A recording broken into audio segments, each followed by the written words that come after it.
जाने के बाद भी ईडी ईडी की कार्रवाई बढ़ गई। देख लिए, आपका जाना आरजेडी को फायदा देगा तो क्या मोदी के नाम पर, मोदी की लहर में ही आपकी नैया पार होगी 2024 की? देखिए, मैं बतला दूं कि जो इंडिया गठबंधन है उसके सूत्रधार हमारे आदरणीय नेता नीतीश कुमार रहे हैं। और बेसिक कॉन्सेप्ट आप समझिए कि जब से हमारे आदरणीय नेता नीतीश कुमार 2005 से बिहार के सत्ता में आए, लगातार बिहार में सतत विकास, सामाजिक न्याय और विकास की सरकार चल रही है। और विश्वसनीयता के कंटेक्स्ट में देखिए, इतने लंबे शासनकाल के बावजूद एक छींटा आप क्राइम करप्शन का नहीं देखेंगे और न कम।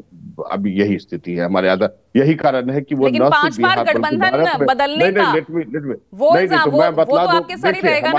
नहीं, हमारे नेता की जो विचारधारा है वो चाहते हैं प्रजातांत्रिक मूल्यों की रक्षा करना। और इसी उद्देश्य से देखिए, प्रजातांत्रिक मूल्यों, प्रजातंत्र जो डेमोक्रेटिक सेटअप है उसमें शासक दल के अलावा जो विपक्षी दल को भी प्रभावी होना चाहिए। और उसी विचारधारा को आगे बढ़ाते हुए उन्होंने इंडिया गठबंधन की नींव डाली थी। और आपको शायद पता ही है कि पटना में ही फर्स्ट इसकी बैठक आयोजित की गई थी। और बड़े स्तर पर इनकी सफलता इस कंटेक्स्ट में भी आप ले सकते हैं कि कई अलग अलग विचारधारा वाली पार्टियों को एक टेबल पर बैठाने का काम हमारे आदरणीय नेता नीतीश कुमार ने किया। परंतु जो हमारे गठबंधन थे, इसमें जो भी दल थे इसमें शामिल, जैसे कांग्रेस है, तो कांग्रेस, ऐसा प्रतीत होता है कि कांग्रेस को न तो प्रजातांत्रिक मूल्यों की रक्षा और समृद्ध बनाने में कोई रुचि है, मात्र वो व्यक्तिगत महत्वाकांक्षा, किसी तरह वो चाहती है कि भाई हम प्राइम मिनिस्टर के कैंडिडेट बने, राइट।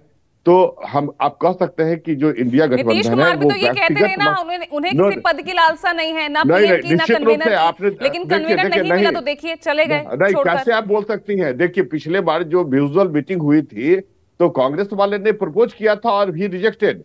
एक्चुअली उन्होंने तो अस्वीकार कर दिया कि नहीं, हमारी, और प्रारंभ से ही जनता दल यूनाइटेड या हमारे आदरणीय नेता नीतीश कुमार ने कभी नहीं कहा कि हम कन्वीनर के कैंडिडेट है या प्राइम मिनिस्टर के कैंडिडेट है। और पिछली जो मीटिंग हुई थी, आपको तो जानकारी होगी कि विजुअल जो मीटिंग हुई थी उसमें कांग्रेस ने ही प्रस्ताव रखा था कि you become the convener of India, लेकिन उन्होंने कहा कि नहीं, हमको पद की आवश्यकता नहीं, पद के लालची हम नहीं हैं। उनके राजनीतिक जीवन का एकमात्र उद्देश्य है सामाजिक न्याय के साथ विकास। फिर क्यों आपने इंडिया गठबंधन से नाता तोड़ा? देखिए, एक्चुअली देखिए, इंडिया गठबंधन के साथ नाता तोड़ने का महत्वपूर्ण कारण मैं आपको गिनवा दूं कि यदि हम किसी एजेंडे को लेकर राष्ट्रीय पटल पर रखना चाहते हैं तो जो भी घटक दल है सभी की मंशा स्पष्ट होनी चाहिए और स्वच्छ होनी चाहिए।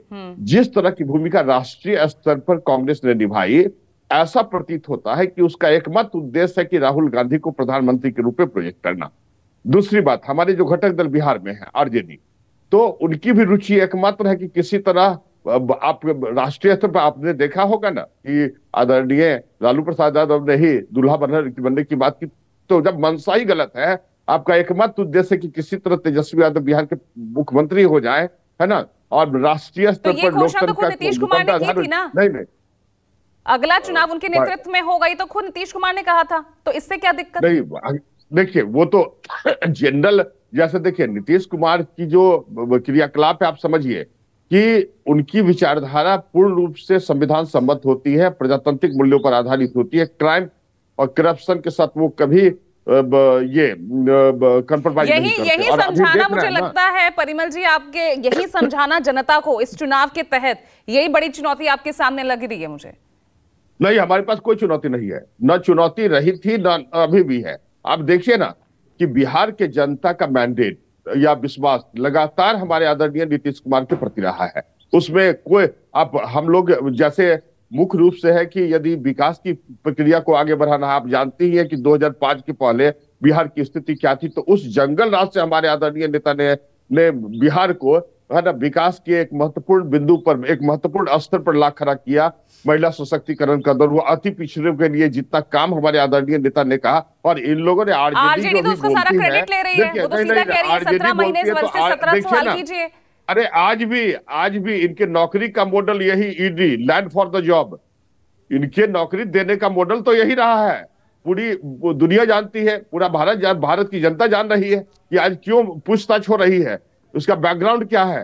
तो और जहां तक शिक्षकों के बहाली का प्रश्न है, तो मैं स्पष्ट कर दूं कि इस संदर्भ में कैबिनेट में जो पास हुए थे, ये जो निर्णय लिए गए थे शिक्षकों की बहाली का, ये पूर्व की सरकार, जब हमारे शिक्षा मंत्री विजय कुमार चौधरी थे, सौरभ दुबे, सिंपल सा एक सवाल मैं आपसे